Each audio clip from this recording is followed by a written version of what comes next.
Hoje o programa Diálogo Sem Fronteira tem a satisfação de receber o professor Adhemar Romeiro. Seja bem-vindo, professor Adhemar. Obrigado, agradeço o convite, professor Pedro Paulo. Espero poder ser útil aqui ao programa. O professor Adhemar Romeiro, ele tem uma trajetória no campo da economia, aqui no próprio Unicamp, como fez aqui a graduação, fez a titulação de mestrado, é professor titular e também estudou, fez o seu doutoramento na Universidade de Paris, no âmbito da economia e, em particular, num tema que vai ser o objeto da nossa conversa hoje, que é a questão da ecologia e a relação da ecologia com a economia. Então, a primeira questão que eu gostaria de fazer, professor Adhemar, é a questão de o que é a ecologia e, portanto, qual a sua relação com a economia?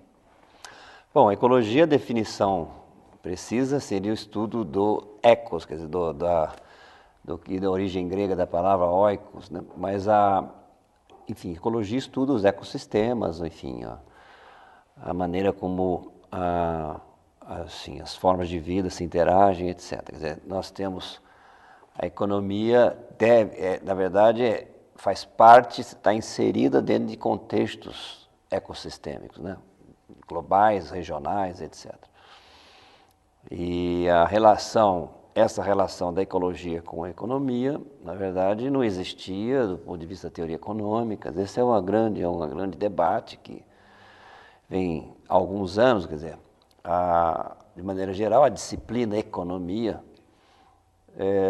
não considerava a natureza não se considerava dentro da natureza. Essa inversão que hoje se opera, colocando como deve ser a economia como parte, como um subsistema dentro de um sistema maior, que seria ecológico, é algo relativamente recente, né?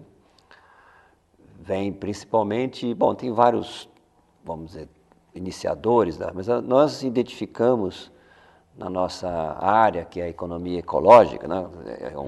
É uma corrente de economia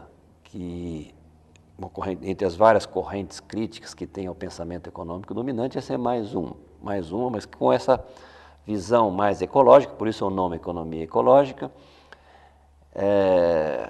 de maneira a conotar exatamente essa preocupação de entender a economia como um subsistema de um sistema ecológico maior. A origem desse pensamento são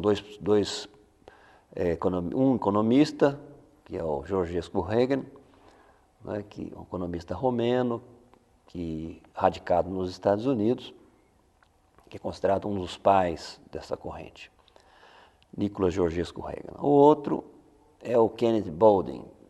Kenneth Boulding, que não era economista, não sei qual é a formação, mas não sei se é biologia, é do Colorado, e que também tinha uma visão bastante próxima do Georgescu nesse sentido de ver a economia como um subsistema dentro de um sistema maior e, portanto, nesse sentido, havia limites, né? Havia limites ao crescimento econômico. Começa daí.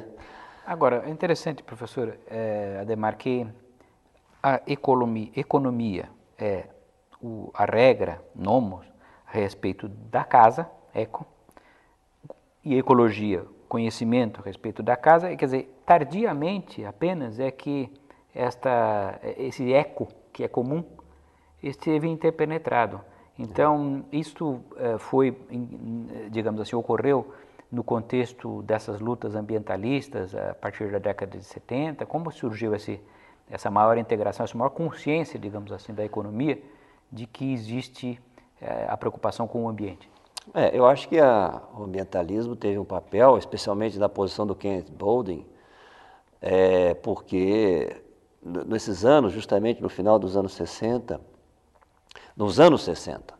o movimento ambientalista teve uma virada, uma mudança de fase, vamos dizer assim, para usar a linguagem, no sentido de que ele muda de uma posição já quase secular naquele momento de preservacionismo, com a criação de grandes parques nos Estados Unidos. Eram ambientalistas aqueles preocupados em conservar pedaços da natureza, né? A criação de todo o movimento de criação de grandes parques nos Estados Unidos tem essa origem. Mas nos anos 60, em especial, muitos historiadores do ambientalismo apontam como uma obra importante que mudou a percepção sobre o meio ambiente a obra da Rachel Carson, Primavera Silenciosa, que foi publicada no início dos anos 60, 61, 62, não me engano. É um trabalho científico, mas que teve uma repercussão enorme, inclusive pelo nome poético, quer dizer, Primavera Silenciosa, né? A Rachel Carson estudava, era uma bióloga, se não me engano, enfim, uma cientista que se preocupou fez a hipótese de que era usado um produto muito usado, quase considerado mágico, né, que era o DDT, com uma eficiência altíssima no controle de pragas, né? Aparentemente inócuo, né? Tem cenas de pessoas tomando banho com DDT, achando que... Mas ela mostrou que o DDT era um organoclorado, enfim, que tinha efeitos sistêmicos e etc. Um dos efeitos sistêmicos desse componente era interferir no processo de calcificação dos ovos dos pássaros. Daí o título da Primavera Silenciosa, porque os pássaros não iriam conseguir mais se reproduzir e um dia nós abriríamos nossas janelas, como ela dizia, e não haveria mais o canto dos pássaros. Então isso teve uma imagem poética muito bonita. Mas teve um impacto tremendo, então vendeu milhões de cópias esse livro, um livro científico, na verdade. Bem, mas é importante essa obra, seja qual for o peso que ela teve, no sentido de ver o meio ambiente e a defesa do meio ambiente, não apenas como algo limitado a preservar pedacinhos do meio ambiente, porque essa visão preservacionista anterior era assim, bom, a indústria, a agricultura vão destruir tudo mesmo, então vamos preservar alguns pedacinhos, umas amostras e tal. O que a Rachel Carson e outros, não só ela, evidentemente, mas ela teve esse impacto. Não, se nós nos nossos processos produtivos não formos também ecológicos, não vai dar certo. Quer dizer, é preciso que a indústria seja ecológica, é preciso que a agricultura seja ecológica. Essa é a ideia. Então o movimento ambientalista sofre uma mudança aí. Mas também teve depois isso tudo, o próprio movimento contracultural na época, o movimento hippie, tudo isso contribuiu para uma agitação muito grande, que levou no final, e também problemas ambientais outros que se acumulavam, levou finalmente à primeira Conferência Mundial do Meio Ambiente de 72, né? Quer dizer, esteve ligado diretamente também, portanto, aos movimentos sociais, totalmente. Não só a questões Eu acho que sim, foi todo acadêmicas. Foi exatamente uma grande onda, né, de conscientização, que teve outro documento importante, outro trabalho importante, 10 anos depois, né, 10 anos depois da publicação da Rachel Carson, o trabalho do MIT, financiado pelo Clube de Roma, que era uma ONG, como hoje chamaríamos de ONG, né, financiada principalmente por um industrial romano, italiano, por isso é o Clube de Roma, que financiou um projeto levado a cabo pelo casal Meadows, liderados pela Donella Meadows, em especial no MIT. E esse trabalho, chamado Os Limites ao Crescimento, teve também um impacto muito grande. E causou uma enorme comoção, enfim, uma divisão, um embate entre desenvolvimentistas e zeristas, como na época se chamava, né? E o impacto foi grande porque foi feito no MIT, pela primeira vez se usou modelos computacionais para projetar. E esse embate entre desenvolvimentistas e zeristas, ele ainda tem uma atualidade? Ele tem muita atualidade. No Rio Mais 20 agora, no fundo, são ecos de 40 anos atrás. Mas para o nosso público, basicamente, entre desenvolvimentistas e zeristas, qual é a... Na época, quer dizer, claro, houve mudanças, uma certa composição até certo ponto, mas basicamente a diferença era os zeristas que defendiam o crescimento zero naquele momento, que era preciso parar o crescimento econômico porque as taxas de poluição e de esgotamento de recursos iriam crescendo exponencialmente até o esgotamento e a catástrofe ambiental. Então era preciso zerar o crescimento econômico. De outro lado, os desenvolvimentistas que não aceitavam de maneira nenhuma essa visão e que consideravam que o meio ambiente não era importante, que era um preço a pagar, etc. Nesse embate, naquele momento, 40 anos atrás, entre zeristas e desenvolvimentistas, entre os quais o Brasil se alinhou aos desenvolvimentistas, porque naquele momento eu diria até compreensivelmente, o Brasil estava crescendo, era um milagre. Imagine você, taxa de crescimento de 11%, 12% ao ano, o Brasil estava crescendo. Então fala, vai parar o crescimento? Nem pensar, né? Então o Brasil teve uma atuação muito expressiva na primeira conferência de Estocolmo contra a ideia de parar o crescimento, etc. E daí, nesse embate, que surgiu o conceito de desenvolvimento sustentável, né? Foi dessa época, com o nome de ecodesenvolvimento, na verdade. Ecodesenvolvimento, né? Que era um esforço, esse nome ecodesenvolvimento foi proposto pelo Maurice Strong, que participou da Eco do Rio +20, agora está quase ou mais de 80 anos, vai estar lá. E era um esforço de dizer, não, é preciso compatibilizar o crescimento com o crescimento econômico com o meio ambiente. E mais ainda a dimensão social. Então se considerou o famoso tripé, né? O desenvolvimento sustentável, ou ecodesenvolvimento na época, se baseava, então, na eficiência econômica, no social, na desejabilidade social e na prudência ecológica. Prudência, se usava esse termo prudência. Depois veio se chamar de desenvolvimento sustentável por uma questão, na verdade foi após a publicação do relatório Brundtland, que foi um trabalho comissionado também pela ONU, que foi liderado pela primeira-ministra norueguesa, Gro Brundtland, e que foi comissionado em 82 esse trabalho. 5 anos depois não se publicou esse relatório, que foi publicado no Brasil em português pela Fundação Getúlio Vargas, chamado Nosso Futuro Comum. E nesse relatório se usava a expressão desenvolvimento sustentável em vez de ecodesenvolvimento. E pegou, e se trocou. Agora, uma questão, Adhemar, é a seguinte. Há um grande debate que tem ocorrido, inclusive na própria Rio +20 é um exemplo disso, da questão da possibilidade de se fazer valor monetário como um elemento para que se pudesse, então, valorar o ambiente. Quer dizer, então você estabelece um preço e, portanto, aqueles que emitem uma quantidade de gases de estufa pagarão, os que poupam, os que não fazem isso e poupam a floresta receberão uma compensação. Como você vê a discussão nesse âmbito, a chamada monetarização desses bens? Esse é um assunto bem polêmico, né? Porque, de acordo com algumas visões, seria uma mercantilização da natureza indevida. Eu acho que é preciso considerar o seguinte, é importante sim precificar, se fala precificar ou monetarizar a natureza, né? Por quê? Por exemplo, se o mundo entra em acordo para dar um preço ao serviço ecossistêmico de purificação do ar, de regulação climática, que é afetado pela emissão de CO2, significa o quê? Se nós concordarmos que esse serviço de absorção de CO2 da atmosfera tem um valor, então nós temos que transmitir esse valor para o preço do carvão e do petróleo. Que vai aumentar. Então isso justifica o que é chamado uma taxa sobre o petróleo. Então essa taxa não traduz como um imposto, na verdade, do ponto de vista conceitual, não seria um imposto, embora no sentido estrito dos termos é imposto, mas seria um sobrepreço devido ao custo que ele causa. Porque ele usa o serviço, a sua queima, usa o serviço ecossistêmico de capacidade de absorção de CO2 da atmosfera.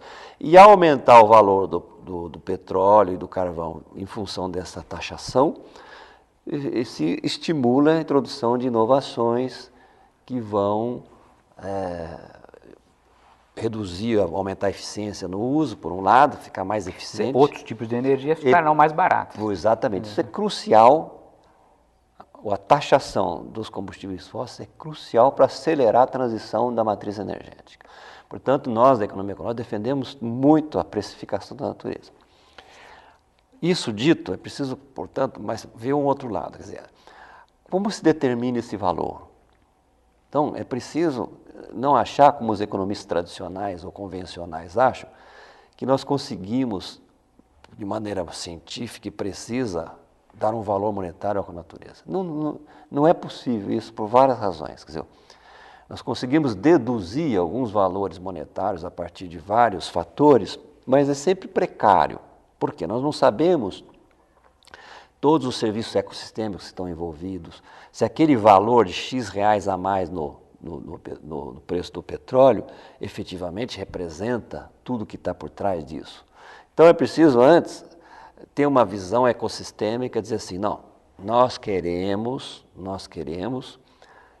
reduzir, para ficar nesse exemplo, para não sair desse exemplo, nós queremos reduzir e depois, inclusive, substituir essa matriz energética que é baseada na queima de combustíveis fósseis. Por quê? Isso causa efeitos estufa e outros problemas, que são esquecidos, por exemplo, a acidificação dos oceanos, etc. Então, nós temos que aumentar o preço. Então, nós calcularmos algum valor tem essa utilidade, mas o objetivo que está por trás é evitar a quebra desse serviço ecossistêmico. Então, previamente, nós fazemos uma análise ecossistêmica, uma avaliação ecossistêmica, como tem sido feito, e fazemos a seguinte projeção. Bom, os cientistas, com o estado da arte dos conhecimentos, acham que é preciso reduzir as emissões em X% até daqui a 10 anos ou daqui a 20 anos. Esta análise é prévia à precificação. É uma análise ecológica. Não se trata apenas de um cálculo. Não, é uma análise. Então, dentro desse contexto, nós temos que reduzir, né, a emissão em X%. Por quê? Por que esse X% não Y? Porque, segundo o que nós conhecemos de ecologia, seria melhor, mais rápido, porque há um risco, etc. Então, aí sim eu tenho um parâmetro ecológico, dado pelo conhecimento, pelo estado da arte. É aí, no segundo momento, que eu vou fazer o cálculo econômico. Aí eu posso ajustar. Como eu não tenho dados suficientes para dizer todo o valor monetário que está implícito nisso, eu vou arbitrar um valor monetário nesse caso. Ou seja, tem que haver um acordo. Tem que haver um acordo, mas antes a variável, a dimensão decisiva, qual foi? Ecológica. O preço entra como um instrumento. Percebe? Nesse caso, entra como um instrumento. Não é assim, eu faço calcular objetivamente qual é o valor do serviço ecossistêmico climático e chego num preço e pronto. Não. Nossa postura da economia é o contrário. Primeiro vamos fazer a avaliação ecológica. E depois nós vamos usar a precificação para chegar num valor que permita reduzir, atingir aquele objetivo. Essa é a posição certa. E não achar que eu posso objetivamente calcular um preço. Para dar outro exemplo menor, mas o solo, por exemplo, os economistas convencionais calculam o valor do solo, o valor monetário do solo que é degradado pela erosão, por exemplo. Qual é o custo econômico da erosão? Isso é uma coisa muito importante porque tem sido feito há muitos anos. Um dos primeiros cálculos de valor econômico é esse, porque tem a ver com a agricultura, etc., a produtividade agrícola, etc. Bom, então, os economistas propuseram um modelo de cálculo que é baseado na quantidade de nutrientes que tem o solo. Então, se eu posso calcular se a erosão, digamos, é 10 toneladas de solo por hectare ao ano, que é uma taxa média, é o que se observa aqui em São Paulo, por exemplo, 10 toneladas de solo por hectare ao ano em média. Que não é muito alto, mas é alta, mas não é muito. Quanto custa isso? Eu posso calcular porque eu sei que, dependendo de cada tipo de solo, quanto de nutriente tem, e aí eu calculo o valor do nutriente pelo mercado. Chama-se custo de reposição de nutrientes. É um método. Se você for comprar no mercado... Se for comprar no mercado, vai ser... Eu mesmo fiz essa conta. No meu grupo aqui nós fizemos. No Vale do Mogi Pardo, que é os filé mignon da agricultura em São Paulo, chegamos a um valor de R$100 por hectare ao ano, de perda de nutrientes por erosão. Ótimo, é bom que todo mundo saiba isso. O estado de São Paulo, nessa região, está perdendo R$100 por hectare ao ano de só nutriente. O que os economistas faziam antes é, não, isso é o valor do solo. Isso é apenas um aspecto, na verdade. Você mesmo já está... Os economistas... Então, qual é o modelo ecológico de solo que está por trás dessa conta tão simplista? Qual é o modelo? O modelo do solo apenas como um depósito de nutrientes, onde você põe uma planta e ela absorve. Esse modelo, obviamente, absurdamente reducionista do solo, de certa maneira predominou nos meios agronômicos com entusiasmo pela química agrícola.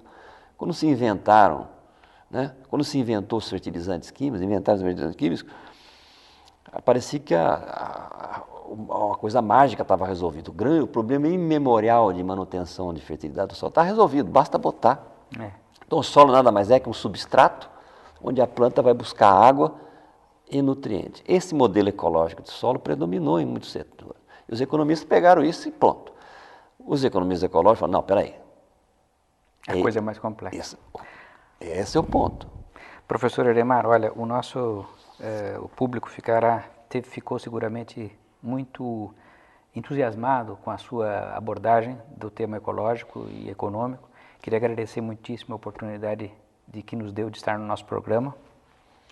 Ok, obrigado. Eu agradeço também essa oportunidade de falar no final o que nós fazemos, né, todo dia aqui. É sempre uma satisfação poder conversar sobre isso.